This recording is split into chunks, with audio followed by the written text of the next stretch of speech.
and welcome to this first part of creating your own mask in this series, where we're going to talk about how to create a mask using clay.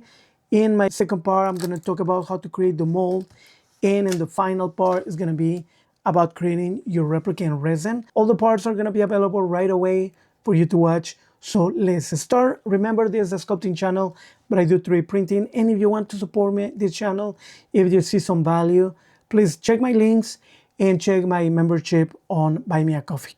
Thank you, and let's start. Today I'm going to show you how to use this material. You can use any clay that you want. Even this technique, you can use it to create maybe cosplay pieces, or you can create sculptures.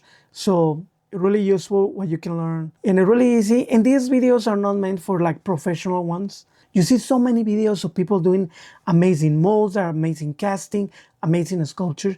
This is going to be a little bit kind of easy. It's not the perfect techniques.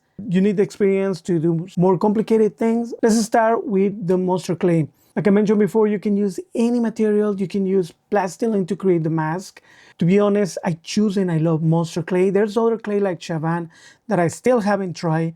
But basically, monster clay, I love it for two things. The first one is that you will keep those rich details. And what I'm talking about is like, okay, my dragon is not really that detailed. But if you're someone that wants to create like scar, or just instead of a dragon, you want to do like a human or another animal that require to have like really detailed skins, wrinkles, all that, if you do it like using plastilin or any of the school clay and things like that, you won't get those fine lines, or when you create your mold, they will disappear. So it's really, really important to have that in mind. With monster clay, all the details will stay there, and they're really easy to use. And the second thing that I love about this clay is that you can reuse it. You can warm it up, use it again, warm it up, use it again. And that's what I'm gonna do. I'm gonna show you a mask that I did long time ago, and I'm gonna reuse this monster clay. I'm also gonna use this foam head. To be honest, it was really cheap when I got it. With everything that's happening with China and tariffs, I don't know how more expensive it's gonna be, but it's really useful. The only downside, even if it is the male version, which is kind of the biggest head that they have, still a little bit smaller than a real one. So my previous mask, it was kind of small. In this one, I'm pretty sure it's gonna be a little bit. If you're using the same one, just make it wider so it will fit you. Or there are many techniques and ways to create your own face, and then use that as a base to create your any mask that you want. So remember to have a base. Right now I'm using the bucket where I put my monster clay, but this head is gonna move. It's gonna move around. So if you don't have a base or something to hold it, could be a painful experience. And then I use this gun with monster clay. You don't have to have it because you can warm the clay several ways, but for sure having a heat gun is really useful. It will help you just melt and smooth this material.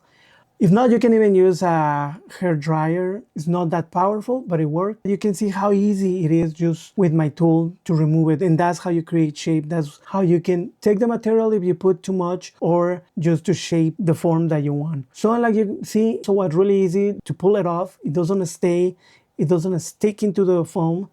And now I just put it together. I'm gonna warm it again, but I have to say that I was putting my mask to show you how I did it, and my camera wasn't recording.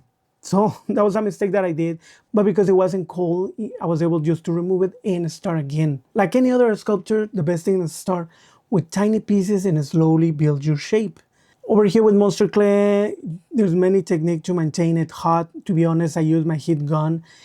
You can put it in the microwave to heat it up. Just be careful. If you put it too much, it will be liquidy, which is okay. You just have to wait until it's cold. Usually I put it like 3 minutes because I do other things and I make sure that I have my light and I'm recording. So I know that if it is in a liquid state, I'll have time to do things and wait. I had it upside down so you can see it on a bird view.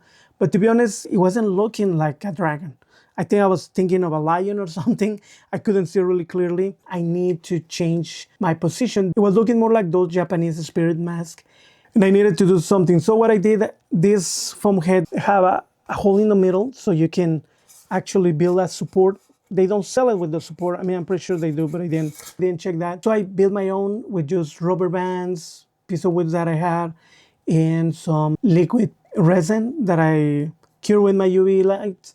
and I was ready. I had it in front of me, and I was able to melt it a little bit just to make it soft. And see now the dragon in my head, and just start slowly to build that piece. And sometimes I'm surprised because I don't measure anything, and I'm not really good like drawing, and I still think on the symmetry, and I still think slowly, how can I make this happen? So I recommend also rotating your mask so you can see both sides and you can be adjusting accordingly. But something also that I like is that, like you can see, most of the mask is being made with my hands, no tools at all.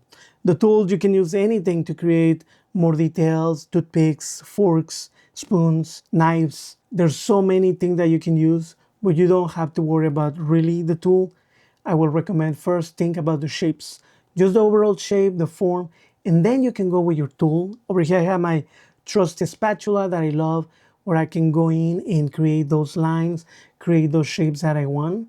And I love this tool, but it's pretty much only one that I use. This will help me just to go around to try to smooth. Still, I use the tip of my fingers to smooth things. And it's really important to think about it when you create your mask, to know how you want it, that it's not gonna affect the mold. You're gonna see more of that in part 2 when I create the mold.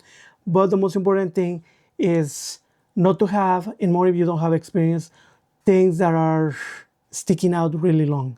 Or think about it like this: I'm gonna do only one mold. Over here, I could have done like the hair, do more like a kind of helmet, and create a full dragon armor helmet thing.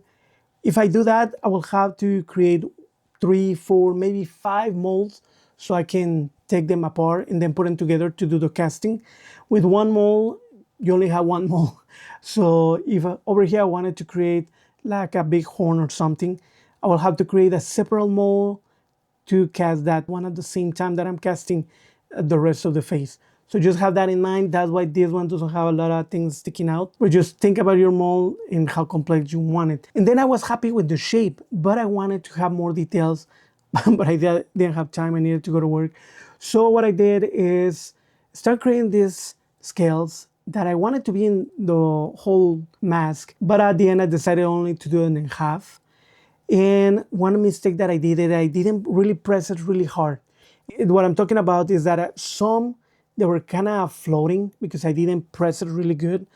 And then I had problems with the mold and even the resin going behind and even going around the scale, instead of completely making sure that it was sticking to the mask and that you can only see the shape and not going underneath the scale. That's a really good tip.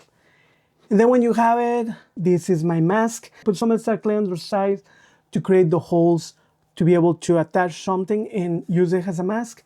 And I'm gonna show you, this is my full mask. And now it's time to create the mold. We're gonna see that one in this next video. Go watch.